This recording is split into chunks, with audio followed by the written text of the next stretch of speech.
รอด้วย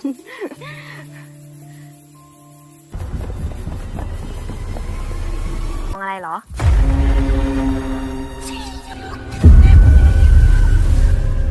ผมโอ้เรื่องแปลกๆมันหนาหูทุกวันให้กู ข้าไม่อยู่แล้ว ลุงจะไปฉันไม่ห้ามแล้วกันแต่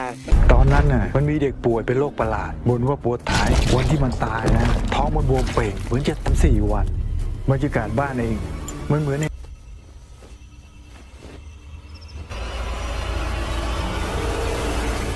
ร้อนใช่ไหม